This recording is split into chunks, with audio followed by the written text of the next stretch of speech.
as a writer, all I ever wanted was to see it on stage. I didn't know if it was going to last a week. I didn't know if it was going to last a year. I didn't know if it was going to last 10 years.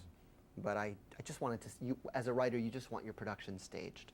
And I think the moment I knew that we were going to be around for a little while was when we started playing off-Broadway and we started seeing kids come back again and again. We had $20 tickets in the front rows, and we'd see people who came for the first time come back with their families, or come back with their grandmother, or come back with their kids. And you know, you can't buy that.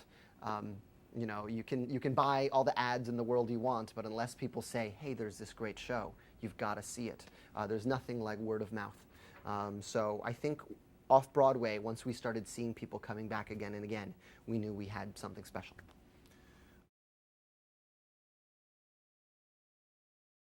They were very different, but they were both very special. Off-Broadway, I felt an enormous sense of relief.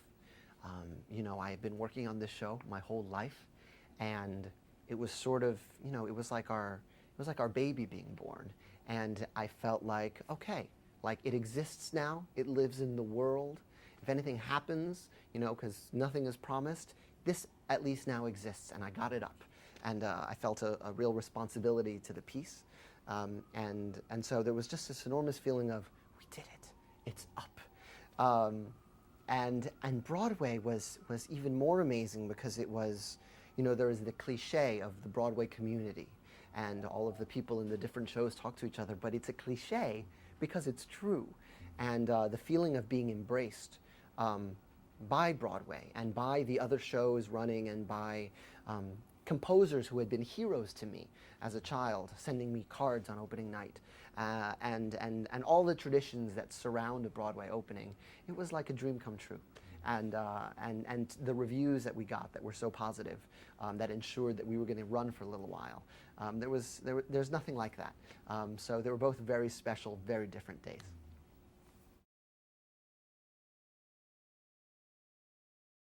You know, John Kander came to see In the Heights when it was off-Broadway. And he was so sweet at the stage door, and I said, can I get your autograph? And he said, can I get yours? And you know, we had lunch a few weeks after that, and we've become very good friends. I call him my BCF. He's my best composer friend. And he's well, you know, he's so brilliant. I mean, the guy wrote New York, New York. He's such a genius, and his work with Fred Ebb has been so innovative in musical theater. So I'm very privileged to get to call him a friend and to get to call him for lunch.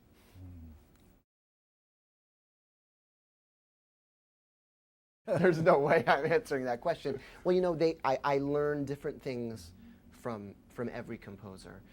I just finished performing at Sondheim's 80th birthday party on Monday, and he has become, I got to work with him on the revival of West Side Story, and he has become a huge mentor to me, and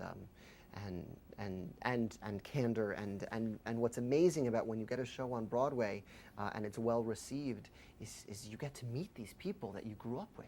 You grew up with Into the Woods and West Side Story and Cabaret and Chicago, and to be able to sit down over a drink with these people and say, how on earth did that come to you?